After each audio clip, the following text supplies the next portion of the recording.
Olá pessoal, eu sou o Francisco, o dono deste canal e venho por esse meio mais uma vez postar um vídeo e pedir a vocês para que se inscrevam no canal, deixem vossos likes e comentem daquilo que vocês acharam do vídeo, da pregação e todo o vídeo que será sempre lançado. Se inscreve e toque na sineta para que possa receber as notificações dos próximos vídeos que serão lançados, pois nós queremos que o Senhor nos abençoará com mais e mais e mais vídeos. Então, ajude-nos, faça com que o canal cresça e que o Evangelho do Senhor seja pregado, seja divulgado por meio das redes sociais.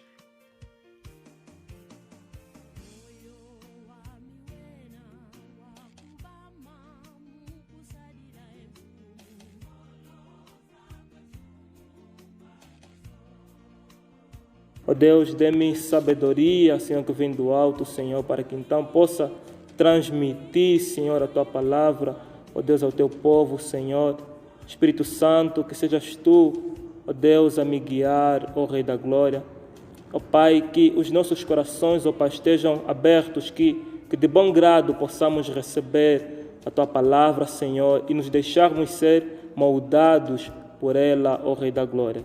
Deus, que o Teu reino possa crescer, possa ir avante, ó Senhor, por meio desse culto que a Ti estamos prestando, Senhor. Nós assim oramos, em nome de Jesus Cristo. Amém. Amém. Boa noite, irmãos. Boa noite. Então estaremos abrindo as nossas Bíblias na Epístola do Apóstolo Paulo aos Romanos, Epístola do Apóstolo Paulo aos Romanos, no seu capítulo 6, e estaremos fazendo a leitura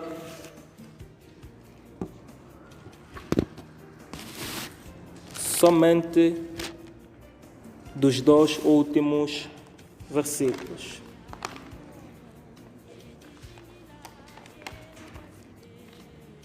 Epístola do Apóstolo Paulo aos Romanos, seu capítulo 6, e estaremos fazendo a leitura dos dois últimos versículos deste capítulo. Se já lá estamos, digamos aleluia. Aleluia. Então assim diz a palavra do Senhor. Mas agora, libertados do pecado e feitos servos de Deus, tendes o vosso fruto para a santificação e, por fim, a vida eterna. Porque o salário do pecado é a morte, mas o dom gratuito de Deus é a vida eterna por Cristo Jesus, nosso Senhor. Amém? Amém. Acredito que o autor dessa epístola dispensa introdução. Acredito que é de nosso conhecimento que foi o apóstolo Paulo quem escreveu esta carta à igreja que estava em Roma. E sabemos nós que Paulo escreve esta carta aos romanos, a igreja que estava em Roma. Na verdade, Paulo não teve a oportunidade de estar com os romanos nessa altura, né? Mas ele escreve então esta carta para, de um modo geral, né, fortalecê-los na doutrina, na fé, né, em que eles já estavam perseverando, em que eles já estavam caminhando. Os romanos não havia, como em outras igrejas que Paulo escrevia para corrigir algum erro, algum pecado que estava ali acontecendo, né? A epístola dos Romanos é diferente das demais epístolas, é uma epístola mais doutrinária. E grande parte desta carta é dedicada àquilo que é a salvação mediante a fé em Cristo Jesus. E no capítulo 5 desta epístola, um capítulo antes deste que nós lemos, o apóstolo Paulo fala da justificação baseada na graça de Deus mediante a fé em Cristo Jesus, como também testifica assim a palavra lá na epístola de Paulo aos Efésios, capítulo 2, de 7 a 8. Então, capítulo 5, Paulo fala da justificação, né? E nós entendemos a justificação como sendo um ato de Deus por meio do qual o próprio Deus declara justo aqueles que, mediante a fé em Cristo Jesus, se arrependem dos seus pecados. Então esta é a justificação. É Deus quem declara justo ao homem que pela fé em Cristo Jesus se arrepende dos seus pecados. Então, quando isto acontece, então a justiça de Cristo nos é imputada. O Cristo justo, que nunca cometeu pecado, imaculado, perfeito, 100% Deus e 100% homem, aquele que viveu sobre a terra e nunca pecou, aquele ao único que Deus olhou e viu que não havia pecado. Então, Cristo justo, essa justiça de Cristo nos é imputada em todo aquele que pela fé crê em Cristo. Quer dizer que quando nós recebemos a Cristo, quando nós colocamos a nossa fé em Cristo, então Deus olha para nós e vê Cristo Jesus, vê homens santos, homens santificados. E esse ensino que o apóstolo Paulo especificamente ele leva à igreja em Roma. Esse ensino que Paulo dá aos romanos. Então, portanto, Paulo afirma que o homem não tem parte na salvação, ou seja, que o homem, por sua própria justiça, não pode ser salvo. O homem, mediante os seus atos, que aos seus olhos ele considera de justos, ele não pode ser salvo. Do homem simplesmente é requerido a fé, crer em Deus. E Efésios ainda assim testifica que até essa fé é dom de Deus. A fé é dom de Deus. E ainda em Hebreus 12:2, a palavra testifica que é Cristo Jesus, Cristo Deus, o autor e consumador da nossa fé. E este ensino de Paulo fez com que alguns judeus naquela época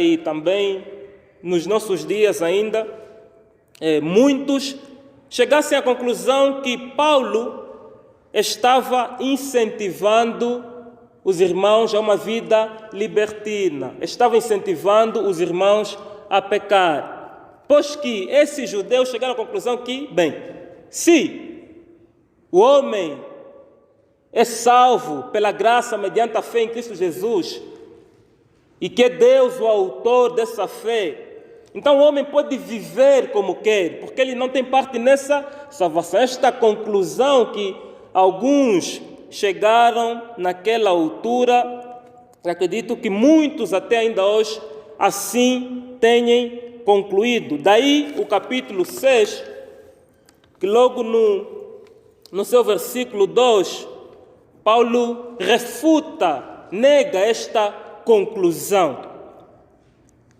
E ele diz que de modo nenhum. Versículo 2, versículo 1 diz que diremos, pois, permaneceremos no pecado para que a graça abunde, já que não temos parte na salvação, já que a nossa obediência à lei não nos salva. Então, será que podemos viver como queremos, de uma maneira libertina? Então, Paulo usa a mais forte expressão no grego para negar uma afirmação. Ele diz que de modo nenhum. Paulo diz que essa conclusão, aqueles que chegaram a essa conclusão, então, estavam errados. Por quê? O versículo 22 do capítulo 6 começa dizendo que, mas agora, libertados do pecado e feitos servos de Deus, tendes o vosso fruto para santificação e, por fim, a vida eterna. que Paulo estava a dizer é que, de modo algum, aquele que foi justificado deve viver de uma maneira libertina, deve viver no pecado. Por quê? Porque, e Paulo trata da justificação nesses versículos anteriores, e logo depois da justificação, então começa a tratar sobre a santificação. Por quê? Porque a santificação é o fruto imediato daquele que foi justificado. É difícil, ou é impossível separarmos a justificação da santificação. São obras que andam juntas. Desde o momento que o homem é salvo, então esse homem se encontra em uma posição diante de Deus como santo. Ele é separado para Deus. Ele faz parte do povo de Deus. Então, amados, a santificação é o fruto, ou anda de mãos dadas com a justificação. No momento eu não me lembro de alguma planta, alguma árvore, algum fruto que, ao ser colocada a semente na terra, não brota nada, né? Até o presente momento não me vem nenhum. Amém? Se nós plantarmos, metemos ali uma semente, o limãoeiro, né, irmãos? Metemos ali a semente, nós tapamos, metemos a semente. Quem passar por aquela terra não vai ver a semente, mas depois de algum tempo vai germinar, vai dar alguma coisa. De igual modo com o feijão. O feijão, se cair na terra, uma terra úmida, uma terra fértil, ele entra. Por mais que as pessoas não tenham conta que ali tem uma semente, mas depois de um tempo aquilo vai sair uma pequena flor, uma pequena árvore. Vamos dar conta que, afinal aqui caiu uma semente. E por aí adiante. Será que a mandioca também tem, né? Tem os seus... Não tem? Tem, né? Mandioca, quando plantamos, também dá os seus... Dá, né, irmãos? Então, quase todos... Dá, né? Tem aquela quizaca, né? Sim. Né? É o pau que se põe, né? Exatamente. A batata dá, aquelas folhas assim, por aí fora. Então, irmãos, de igual modo, aquele que diz que foi justificado, mas que não anda em santidade, é uma fé morta, vazia. Nós chegamos aqui, olhamos um para o outro, bem, eu não sei se tem semente aí dentro, mas pelos frutos, vamos chegar à conclusão que, afinal, uma semente foi plantada no coração do irmão ou da irmã. Por isso é que o Senhor testifica que pelos seus frutos os conhecereis. Pelos seus frutos os conhecereis. Então, amados, ninguém pode dizer que teve um encontro com Deus, mas não foi transformado. Ninguém pode dizer que teve um encontro com Deus, mas permanece a mesma pessoa. Não. Aquele que foi justificado por Deus, então essa pessoa se torna uma nova criatura, se torna separado para Deus. É alguém que anda em novidade de vida. É alguém que se reveste do novo homem, que se reveste de Cristo Jesus. E quando falamos de se revestir, andar em novidade de vida, estamos a falar de santificação. Amém, irmãos? Amém. E o apóstolo conclui que, e por fim a vida eterna. E por fim a vida eterna. Então, o fim último deste viver santo é a vida eterna. Nós almejamos a vida eterna.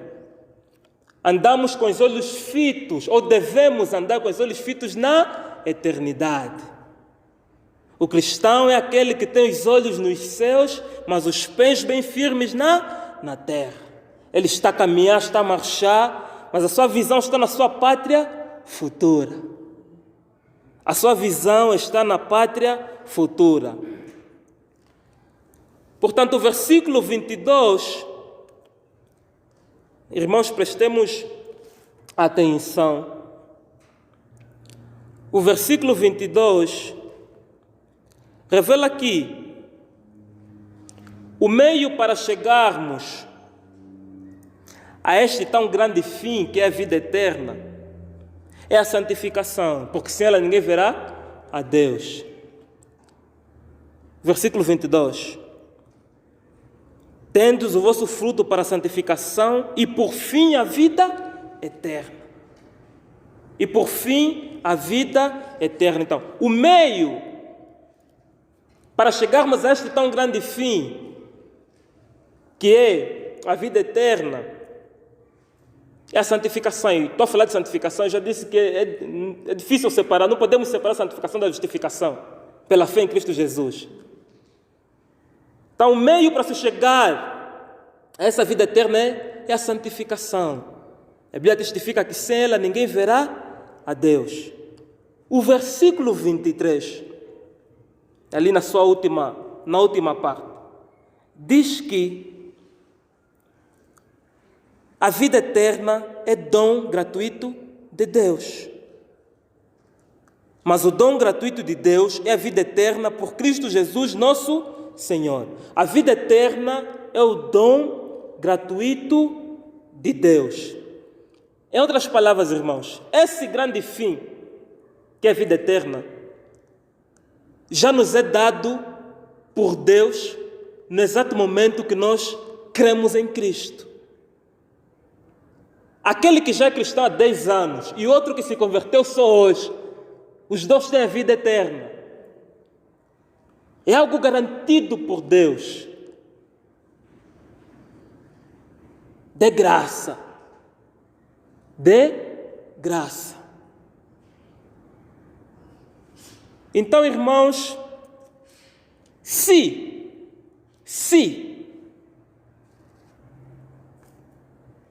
o fim, que é a vida eterna, é gratuito, e Deus prometeu, e Deus não é homem para que minta.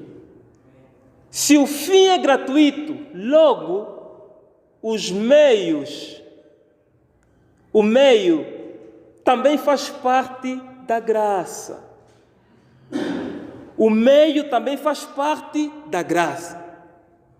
Se Deus prometeu uma morada eterna para os seus filhos nos céus, o próprio Deus se assegura que eles caminhem de tal maneira que alcancem aquela morada eterna. Porque Deus é fiel.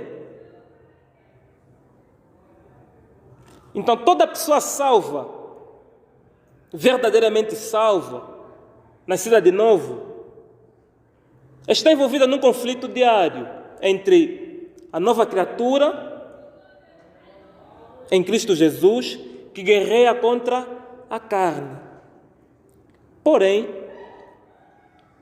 o poder do Espírito Santo que habita em nós nos fornece todos os recursos necessários para a vitória. Por isso o apóstolo Paulo, lá no capítulo 8, ele vai dizer que em todas estas coisas, as angústias, os escárnios, a perseguição, a nudez, calúnia, açoites, em todas essas coisas que vêm contra nós, sobre nós, nessa caminhada rumo aos céus, nesse processo de santificação, em todas essas coisas, nós somos mais do que vencedores. Então nós lutamos com a vitória garantida, porque fiel é aquele que nos prometeu a vida eterna, e é Deus. Então, amados, nós devemos nos apoderar dos meios da graça que nos fazem crescer em santificação, que já nos foram dados por Deus. Temos a sua palavra, podemos orar, fazem parte dos meios de graça, dos meios pelos quais o homem, o cristão, cresce em santificação. Já nos foram dados por Deus. Então, é aí que devemos fazer a nossa parte. Devemos fazer a nossa parte. Deus já nos deu. A vitória é garantida. Então, devemos nos apossar daquilo que Deus já nos deu. Então, quando verificamos um baixo nível de crescimento espiritual em nossas vidas, na vida do próximo, daquele que já se diz ser cristão, não é porque os meios são ineficazes, mas é porque nós não estamos a fazer a nossa parte em nos apossar desses meios que Deus já nos deu em Cristo Jesus. Quer dizer que tudo que vem sobre nós, as lutas que nós temos pessoais, as dificuldades que nós passamos, ou qualquer uma outra coisa que venha sobre as nossas vidas, então, em Cristo somos mais do que vencedores. E muitas das vezes o inimigo usa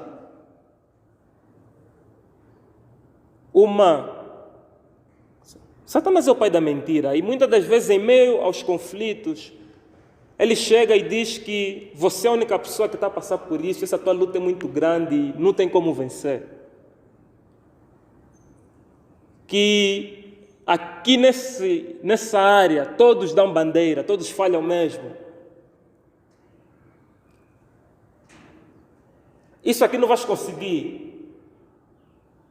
Essa é a tua cruz. Isso mesmo vai te acompanhar sempre.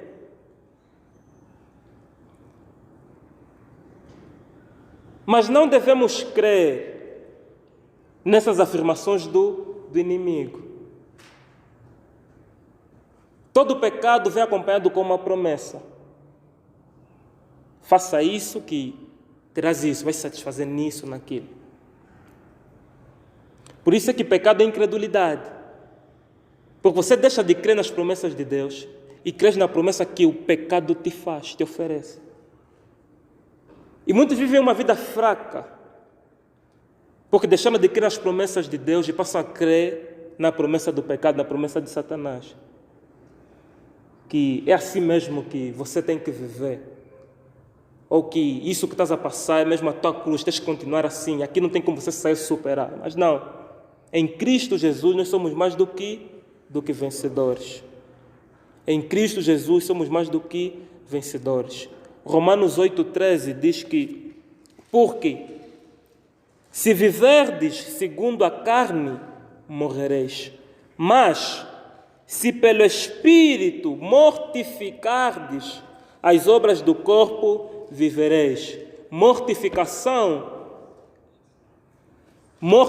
é a mesma coisa que santificação. Mortificação do pecado. Quando somos chamados a mortificar o pecado, estamos chamados a nos santificar. E ele diz que o meio pelo qual nós mortificamos o pecado é o Espírito Santo, que nos foi dado por Deus. Nós somos chamados a fazer algo, a mortificar o pecado, a andar em santidade. O meio pelo qual nós fazemos isso é o Espírito Santo. É o Espírito que nos ajuda em oração, é o Espírito que opera em nós o querer efetuar. O Espírito é o meio. E outras epístolas testificam aquilo que Paulo escreveu aqui em Romanos. Primeira epístola do apóstolo Pedro, capítulo 1, versículo 5, assim diz.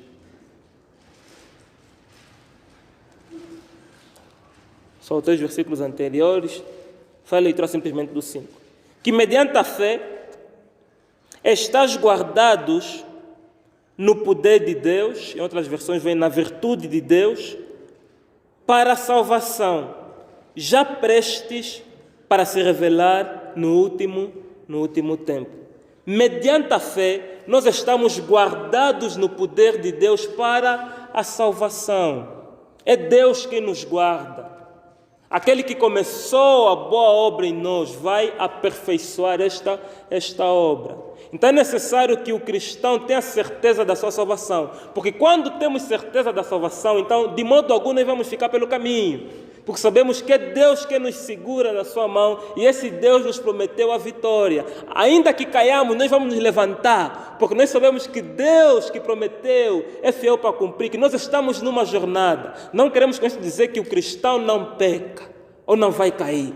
Mas ele não vai permanecer ali, porque ele sabe que uma obra foi efetuada em mim. Agora sou uma nova criatura. Segunda Epístola do Apóstolo Pedro, capítulo 1, versículo 3.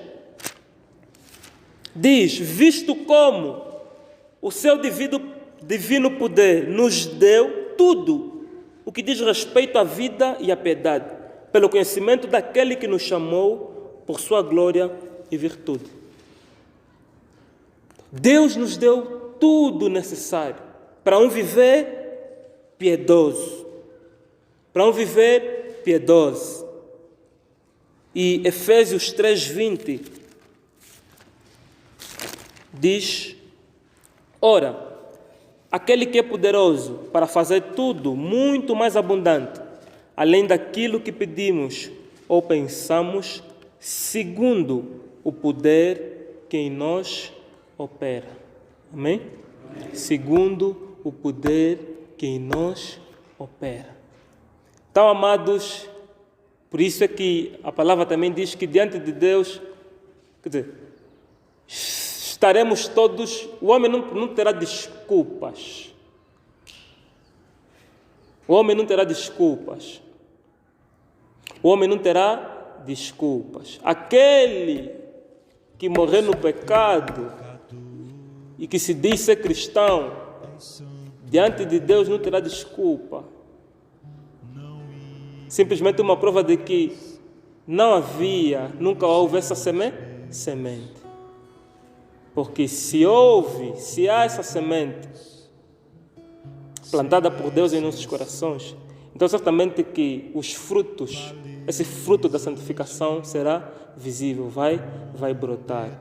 Então, amados, que possamos a cada dia, a cada ano, crescer em santificação e sermos mais semelhantes à pessoa de Cristo. E isto é a prova de que realmente nós fomos gerados de novo. Palavra do Senhor.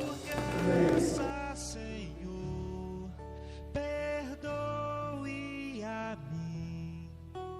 Um coração contrito eu sei que não rejeitarás.